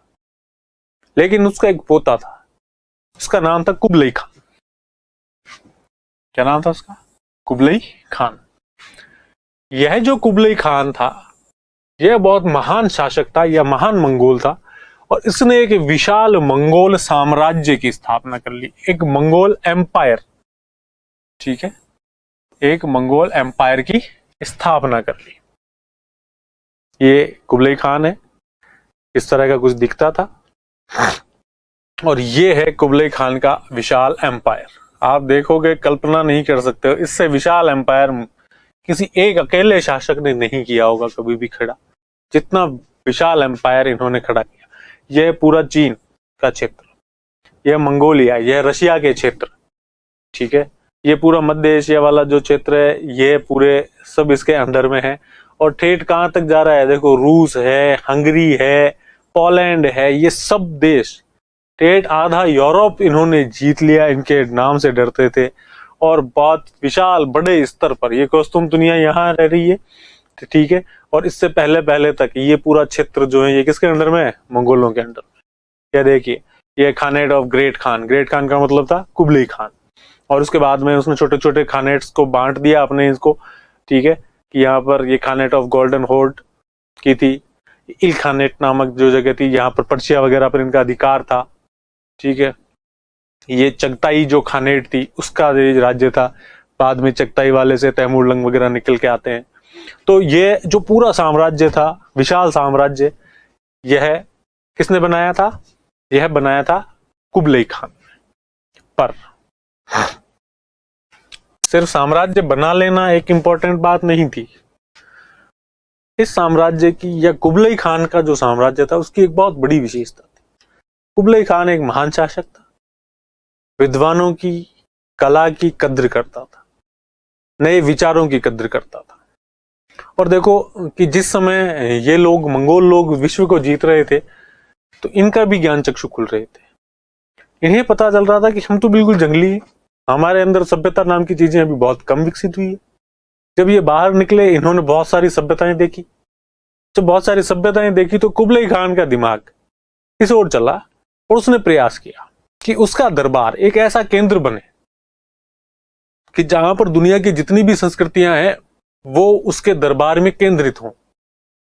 और यही कारण था कि कुबलाई खान का जो विशाल दरबार था, उसमें बहुत सारे लोग, तरह तरह के लोग या विद्वान या कलाकार जो हैं वो वहां निवास करते थे।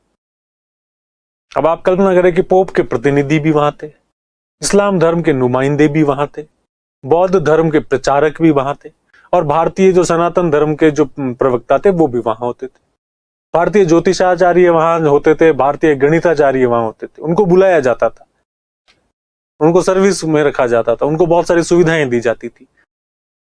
चीन, इटली, रोम पर, ये आपके पेरिस, सब जगह के जो कलाकार लोग थे, इनको बुलाया जाता था वहां कि आप लोगों को क्या कला आती है वो हम लोगों को सिखाओ। तो कुल मिलाकर के कुबलाई खान का जो दरबार था वो बहुत सारी सभ्यताओं के संगम का केंद्र था, और उसकी जो विशालता थी या उसकी जो भव्यता थी वो देखते ही बनती थी। अब यहां पर एक मोड़ ये था कि कुबलाई खान के दरबार की जानकारी लोगों को थी, अगर पोप के प्रतिनिधि पहुंचे हैं तो बाकी लोगों तक भी इसकी जानकारी थी, भारत के लोग पहुंचे तो उन तक भी थी।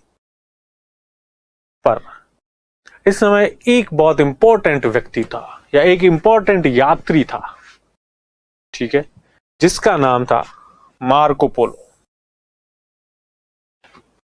मार्को पोलो नाम का जो व्यक्ति था, यह 1272 ईस्वी में कहां पहुंचा, कुबलाई खान के दरबार में। 1272 एडी में मार्को पोलो पहुंचता है कुबलाई खान के दरबार। और जब मार्को पोलो कुबलाई खान के दरबार में पहुंचा, हालांकि इसकी पहुंचने की कहानी भी कुछ स्पेशल थी। ये शुरू बदकिस्मती से हुई और इसका अंत जो है खुशकिस्मती पर हुआ कि अपने पिता के साथ गया था, इटली का, वेनिस का रहने वाला था, और इसके पिता व्यापारी थे, अपने साथ ले गए। लेकिन पैसे के हिसाब या लेन देन को मद्देनजर रखते हुए कि उन्होंने को कुछ पैसे देने थे कुबलाई खान को, जब वो नहीं चुका पाए तो उनसे कहा गया कि भाई कोई चीज गिरवी रखो। तो मार्को पोलो के पिता ने मार्को पोलो को गिरवी रख दिया कि ये मेरा बेटा है, इसको रख लो आप। और मार्को पोलो 1272 ईस्वी में कहाँ रह गया? कुबले खान के दरबार में, अपनी पहली ही यात्रा में। युवक ही था, अभी शुरू ही, अभी तो बालक से बस बड़ा हुआ ही था, 18-20 साल की उम्र भी नहीं थी कि इसको इसके पिता ने वहां छोड़ दिया। लेकिन इंटेलिजेंट था और इस बात की कद्र करता था कुबले खान। कुबले खान को योग्य लोग बहुत पसंद थे, इसलिए उसने मार्को पोलो को अपना संरक्षण दिया। मार्को पोलो को अपने साम्राज्य में बहुत इंपॉर्टेंट पद दिए, बहुत सारे क्षेत्रों की गवर्नरशिप दी गई उसको, और मार्को पोलो ने इन सब जगहों पर घूमा, इन सब क्षेत्रों के बारे में पढ़ा, यहाँ की जो जानकारी है वो इकट्ठा की, और खास करके कुबले खान के जो दरबार की जितनी भी विशेषताएं थी वो सब मार्को पोलो को बहुत ज्यादा, उन सब ने जो है मार्को पोलो को बहुत ज्यादा प्रभावित किया, और ये सब यादें मार्को पोलो अपने अंदर लेके बैठा। फिर अब देखो, मार्को पोलो आता और आकर के चला जाता तो भी कोई बड़ी बात नहीं थी, लेकिन मार्को पोलो के किस्मत में भी ये बात लिखी थी कि तुम्हें कुछ ऐसा करना है कि 1290 के बाद में, शायद 94 के आसपास, मार्को पोलो वापस जाता है इटली। 20-22 साल यहां रहा कुबले खान के दरबार में, उसके बाद ये वापस इटली जाता है। इटली में इसका शहर था वेनिस। जब ये वेनिस लौटता है तो उस समय वेनिस की और एक इटली का शहर था जेनोवा। जेनोवा और वेनिस के बीच में युद्ध चल रहा था। जब मार्को पोलो वहां पहुंचा तो इसे युद्ध बंदी बना लिया गया जेनेवा के लोगों के द्वारा, और लोग पकड़ के ले गए इसको जेनोवा। वहां पूछा भाई कहाँ का रहने वाला है, कि इटली का रहने वाला हूं, तो इसको बंद कर दो भाई, जेल में बंद कर दिया गया।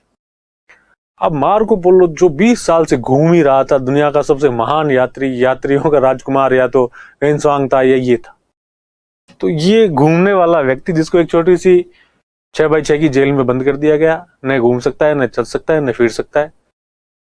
तो कुबले, अब इसका मन नहीं लग रहा था मार्को पोलो, रात दिन परेशान होता रहता था, चिल्लाता रहता, रोता रहता, चीखता रहता, रात को उठ के चिल्लाता।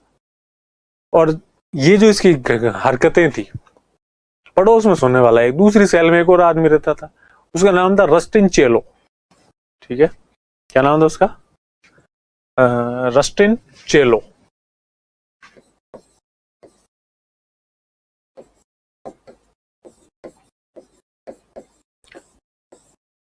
यह जो रस्टिन चेलो था, ये एक लेखक था।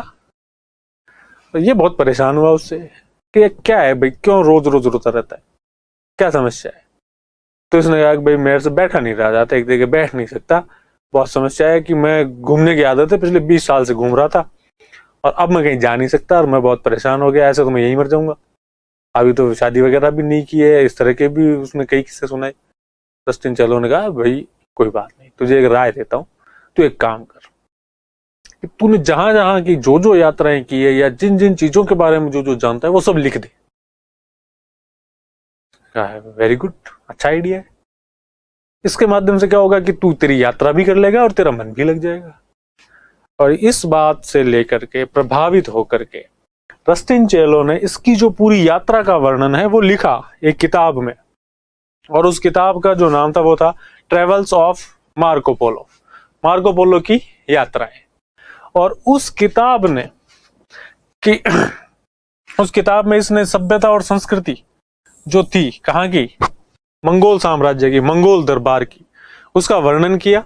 और इस किताब ने यूरोप वासियों के मानस को बहुत दिनों तक उद्वेलित किया कि यह जो किताब थी इसका बहुत बड़ा असर हुआ, यूरोप वाले लोगों में बहुत फेमस हुई। वो लोग इसे पढ़ते तो उन्हें पता चलता कि दुनिया में और भी कितनी महान चीजें अभी भी सरवाइव कर रही हैं। और इस तरह से जो मंगोल जो चीजें थी, मंगोल साम्राज्य की जो विशेषताएं थी, उनके बारे में पता चला यूरोप को। मंगोल का जो ज्ञान था उसके बारे में जानकारी मिली। और अब मंगोल ज्ञान में कौन सी नई चीजें थी, तो हम देखते हैं कि मंगोलों के संपर्क से यूरोप को कागज एवं मुद्रण, पेपर एंड प्रिंटिंग, इसका पता चला। देखिए, अब पेपर का पता तो देखो अरबों के संपर्क से भी चल चुका, पर प्रिंटिंग अभी भी पता नहीं थी। प्रिंटिंग जिसको कहते हैं, मुद्रण जिसको कहते हैं, उसके बारे में पहली बार जानकारी कहां से मिली है? मंगोलों से। इसलिए ये मंगोल संपर्क या मार्को पोलो की यात्रा इंपॉर्टेंट हो जाती है किसके उदय में?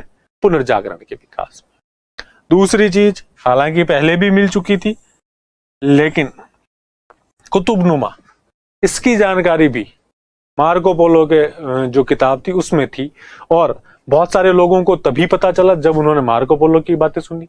इससे पहले उन्हें भी कुतुबनुमा का पता नहीं था, क्योंकि ऐसा उस जमाने में सोशल मीडिया थी नहीं या मल्टीमीडिया फोन थे नहीं कि एक कुतुबनुमा की फोटो डालो और सारी दुनिया में वायरल। वहां तो खबरें धीरे धीरे पहुंचती थी, तो कुछ लोगों को इसकी जानकारी मार्को पोलो से मिली, कुछ लोगों को अरबी संपर्क से। एक और जो तीसरी चीज थी वो है बारूद या गन पाउडर। ठीक है, तो गन पाउडर की जानकारी भी कहां से मिली? मंगोलों के संपर्क से। तो इसलिए यह जो मंगोलों का संपर्क था इसने भी बहुत ज्यादा प्रभावित किया। एक तो पेपर प्रिंटिंग, एक था कंपास या कुतुबनुमा, और तीसरी चीज थी गन पाउडर या बारूद। और इन तीनों ही चीजों ने यूरोप के पुनर्जागरण में अपना योगदान दिया। कैसे दिया? पेपर प्रिंटिंग क्या करती है? ज्ञान का विकास करती है, ज्ञान का विस्तार करती है, उससे जागरण होता है लोगों का। कुतुबनुमा ने नई भौगोलिक खोजों में बहुत बड़ा योगदान दिया, और बारूद ने जो है यूरोप की जो शक्ति है उसको बहुत ज्यादा बढ़ा दिया। और इन तीनों चीजों का आगे जाकर के यूरोप बड़े स्तर पर यूज करेगा और अपने आप को बहुत ज्यादा शक्तिशाली बना लेगा। तो इसलिए यह जो महान मंगोल साम्राज्य का उदय था, इस महान मंगोल साम्राज्य ने भी यूरोप के पुनर्जागरण को अपना क्या दिया? समर्थन दिया, या उसमें अपना योगदान दिया। तो कौन सी तीन चीजें जो हमें ज्यादा ध्यान रखनी है कि स्थापना 13वीं शताब्दी में किसके द्वारा? कुबलई खान के द्वारा। और यह जो कुबलई खान था इसके दरबार में एक इंपॉर्टेंट यात्री, उसका नाम था मार्को पोलो। यह कहाँ का रहने वाला था? वेनिस, इटली का रहने वाला था। मार्को पोलो की यात्रा, और मार्को पोलो ने इसका क्या किया है? वर्णन। और इस वर्णन से जो तीन इंपॉर्टेंट चीजें पता चली यूरोप के लोगों को, वो क्या थी? तो उसमें सबसे पहली चीज थी कागज एवं मुद्रण, पेपर एंड प्रिंटिंग। दूसरी चीज थी कुतुबनुमा या कंपास या दिशा दर्शक यंत्र, और तीसरी चीज जो है वो है गन पाउडर या बारूद। तो इस तरह से यह जो महान मंगोल साम्राज्य है यह पुनर्जागरण के उदय का चौथा कारण था। ठीक है, फिर हम बात करेंगे कि इसका अगला कारण, और इसका कौन सा कारण था जो कि महत्वपूर्ण था पुनर्जागरण के उदय में। तो हम बात करेंगे कि इसका जो अगला कारण था वह था नवीन आविष्कार या नई इन्वेंशंस, न्यू इन्वेंशंस जिनको कहा जाता है, या नवीन आविष्कार जिनको कहा जाता है, उन्होंने भी पुनर्जागरण में अपना, या पुनर्जागरण के उदय में या पुनर्जागरण के विकास में अपना योगदान दिया। वो कैसे दिया उसकी बात करते। तो देखिए, हम एक बात जानते हैं कि कागज की नॉलेज तो इनको हो चुकी थी, कागज की नॉलेज अरबी संपर्क से हुई, लेकिन कागज पर छपाई या लेखन की जो कला थी वो अभी तक यूरोप में बहुत ज्यादा सीमित थी। कि लिखने के लिए वैसे ही जो पुरानी फिल्मों में दिखाया जाता था कि एक मोरपंख होता था, उसको शाही के पॉट में डुबोया जाता था, फिर उस पर लिखा जाता था, फिर डुबो फिर लिखो, और हाथ से लिखना जो है बहुत श्रम साध्य काम था, इसलिए साहित्य की जो पहुंच थी वो भी बहुत कम थी।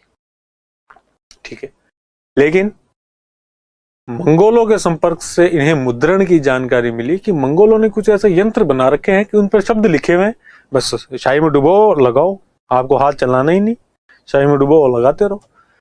तो इन्होंने कहा कि मुद्रण जैसी जो चीज है उसकी जानकारी जब इन्हें मिली तो उसका इन्होंने यूज किया। और सबसे पहले एक जर्मन व्यक्ति था, जर्मन व्यक्ति जिसका नाम था गुटेनबर्ग। ठीक है, कि एक व्यक्ति उसका नाम है गुटेनबर्ग,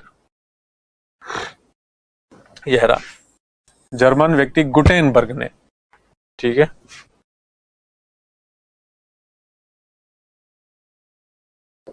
आविष्कार किया किसका? एक मुद्रण यंत्र का। ठीक है, और इसने क्या था, ये एक डिवाइस थी, प्रिंटिंग डिवाइस, मुद्रण यंत्र। देखो पूरा प्रेस नहीं है, ये सिर्फ एक मशीन थी। उसने एक मशीन, जैसा टाइपराइटर होता था वैसी एक मशीन बना ली गुटेनबर्ग ने, कि उस मशीन में बहुत सारी लाइंस लिखी होती थी, अक्षर छपे हुए होते थे, आपको किस तरह से अक्षर सेट करने हैं वो उस मशीन के माध्यम से कर सकता था। इस तरह की प्रिंटिंग डिवाइस बना ली, और अब किताबों पर लेखन की जो कला थी वो इजी हो गई उस यंत्र की वजह से। जब इसका बाहर प्रचार प्रसार हुआ तो एक इंग्लिश व्यक्ति था, उसने, तो इंग्लैंड वाले लोग हमेशा से इंटेलिजेंट होते थे, उनको ये पता था किसी चीज का व्यापारिक उपयोग कैसे करना है। इन्वेंशन भले ही जर्मन लोगों ने कर दिया हो, लेकिन व्यापारिक उपयोग कैसे करना है या उसको अधिक उपयोगी कैसे बनाना, वो इंग्लैंड वालों। तो इंग्लैंड का एक व्यक्ति था कैक्सटन। इस कैक्सटन ने 1477 ईस्वी में एक छापाखाना या प्रिंटिंग प्रेस की स्थापना की। खोज किसने की है? गुटेनबर्ग ने मुद्रण यंत्र का आविष्कार किया, लेकिन पहला छापाखाना किसने छापा? कैक्सटन ने 1477 ईस्वी में। और यह क्या, कहां का था? ब्रिटेन का। इसलिए इसने इसकी स्थापना कहां की? ब्रिटेन में एक प्रिंटिंग प्रेस की। और अब जब प्रिंटिंग प्रेस की स्थापना हो गई तो प्रेस के माध्यम से तो देखो बहुत आसानी से जो है वो छापी जा सकती है किताबें। शुरुआती प्रिंटिंग प्रेस कुछ ऐसी होती थी कि इसमें अंदर एक कागज लगाया जाता था, यहाँ पर चीजें छापी जाती थी, फिर इसको इसके अंदर भेज दिया जाता था और ये छप जाता था। इस तरह का कुछ प्रिंटिंग प्रेस होता था। लेकिन लिखने की कला से तो कम ही श्रम साध्य था। पहले हर चीज का जो है ट्रांसलेशन किया जाए, एक ही किताब को अगर 10 कॉपी बनानी है तो 10 लोगों को लिखवा हुआ बैठा के, अलग अलग राइटिंग में अलग अलग अशुद्धियां उसमें। लेकिन अब प्रिंटिंग प्रेस आ गई, और इस प्रिंटिंग प्रेस की वजह से साहित्य के क्षेत्र में एक बहुत बड़ा योगदान या बहुत बड़ी क्रांति, कि अब किताबें छापना आसान हो गया। अगर लेखन की कला आसान हो गई या किताबों का छापना आसान हो गया तो उससे एक बेनिफिट होगा। बेनिफिट क्या होगा? कि साहित्य या लिटरेचर वो अब सस्ता हो जाएगा। जब बड़ी संख्या में छापी जाएगी चीजें तो क्या हो जाती है? सस्ती होती है। मांग और आपूर्ति, कि अब चीजों की आपूर्ति जो है वो क्या हो रही है? बढ़ रही है। इसलिए चीजें क्या हो जाएंगी? सस्ती। और जब आपूर्ति बढ़ेगी तो दूसरी चीज क्या है? सुलभ। तो इस समय साहित्य जो है वो कैसा हो गया? चीप हो गया। और साहित्य जो है वो बड़े स्तर पर क्या हो गया? छापे जाने लगा। इसलिए वह और ज्यादा एसेसिबल हो गया या सर्व सुलभ हो गया। अब साहित्य बड़े स्तर पर क्या होने लगा? छापा जाने लगा, इसलिए सस्ता और सर्व सुलभ हो गया। अब अगर साहित्य सस्ता है, सर्व सुलभ है, तो जो भी थोड़ा सा पढ़ा लिखा व्यक्ति है, जिसकी भी इच्छा है कि भाई मुझे एक किताब खरीदनी है, वो आराम से खरीद सकता है या पहुंच सकता है। इससे पहले अगर किसी ने कहा कि इस किताब में वो बात लिखी हुई है और उस किताब तक पहुंचना, तो वो किताब रखी है इंग्लैंड में, फ्रांस का व्यक्ति 3 जन्म ले ले तो उस किताब तक नहीं पहुंच पाएगी। वो किताब कहां थी? या इटली का व्यक्ति, इटली में कोई किताब रखी हुई है रोम में, इंग्लैंड वाले 7 जन्म ले ले तो रोम जाकर के उस किताब को नहीं पढ़ सकते। लेकिन अब बातें वैसी नहीं रही। अब किताबों के माध्यम से जो चीज सही थी, जो किताब में लिखी थी, वो कोई भी व्यक्ति पढ़ सकता है। और इसका सबसे बड़ा फायदा ये हुआ कि अब लोगों को गुमराह नहीं किया जा सकता, बहकाया नहीं जा सकता। यह कहकर कि ऐसा किताबों में लिखा है कि मुझे पता है कि उस किताब तक कोई नहीं पहुंच सकता, इसलिए मैं गलत बातें बोलूं कि भाई ऐसा किताबों में लिखा है, तुम्हें ऐसा करना पड़ेगा। तो लोग डरते थे, उन्हें लगता था कि हो सकता है ऐसा किताबों में लिखा है। और हर तरह के जो लोग होते थे उन्होंने अपने हिसाब से कई चीजों की व्याख्याएं की और लोगों को गुमराह किया। अब वह चीजें मुमकिन नहीं थी, क्योंकि साहित्य सस्ता था, साहित्य सर्व सुलभ था। इसलिए अब पुस्तकों में ऐसा लिखा है, ऐसा कहकर लोगों को गुमराह नहीं किया जा सकता था, लोगों को मिसलीड नहीं किया जा सकता। This is written in the fairies, people could not be misled by saying this is written in the fairies, कि यह पुस्तकों में ऐसा लिखा है कहकर अब लोगों को गुमराह नहीं किया जा सकता। तो यह जो ज्ञान का प्रचार प्रसार था, इससे लोगों का जो मस्तिष्क था वो खुला और ज्यादा खुलेगा। और लोग अगर ज्ञान तक, पुस्तकें जो है वो किसका बेस होती है, ज्ञान का, नॉलेज का, इसलिए इससे ज्ञान का प्रचार प्रसार हुआ। वह जो अंधविश्वास और वह जो रूढ़िवादी जो प्रथाएं चली हुई आ रही थी समाज में, क्योंकि ऐसा लिखा हुआ है कहीं पर अब पता नहीं है कि वो लिखा हुआ क्या है ओरिजिनली, पर किसी संत ने बताया था कि ऐसा कुछ लिखा हुआ है, इसलिए लोग ऐसा मानते थे। अब वो सब बातें नहीं रही और अंधविश्वास और रूढ़िवादिता या रूढ़ियां जो है वो अब कमजोर होने लगे और लोगों का आत्मविश्वास, सेल्फ कॉन्फिडेंस जो है वो बहुत ज्यादा बढ़ गया। कि भाई अब कोई कहे कि भैया ऐसा किताब में लिखा है, तो बहुत आराम से भीड़ में एक आदमी सुनेगा, फिर कहेगा कि अच्छा अभी जाके देखता हूँ किताब में। फिर जाके फटाफट किताब खोली, चेक की, अच्छा झूठ बोल रहा है, आया वापस कि अभी भैया आप थोड़ी देर पहले झूठ बोल रहे थे। इसलिए लोगों का कॉन्फिडेंस जो है वो अब बहुत ज्यादा बढ़ गया कि पुस्तकों के माध्यम से वो ज्ञान प्राप्त कर सकते थे, उस ज्ञान तक पहुंच सकते थे। और यह जो ज्ञान का प्रसार है, यही क्या था, पुनर्जागरण। कि वह जो मध्यकालीन अज्ञान, जो अंधकार का युग था, उससे बाहर निकले और उसमें सबसे ज्यादा योगदान किसका था, इस ज्ञान का। तो ठीक यही बात है कि इसीलिए यह जो नवीन आविष्कार थे, इन्होंने पुनर्जागरण के उदय में बहुत बड़ा योगदान दिया। साहित्य जो है उसको सामान्य जन सामान्य तक पहुंचाने में इन आविष्कारों ने बहुत बड़ा सहयोग दिया। ठीक है, और जब साहित्य सस्ता हो गया, सर्वसुलभ हो गया, तो लोगों की ज्ञान बढ़ गया, ज्ञान बढ़ गया तो लोगों का आत्मविश्वास बढ़ गया, अंधविश्वास और रूढ़ियां क्या हो गई, कमजोर हो गई। और यही सब चीजें क्या थी, पुनर्जागरण। तो यह जो कारण था, इससे भी पुनर्जागरण के उदय में एक बहुत इंपॉर्टेंट कारण था।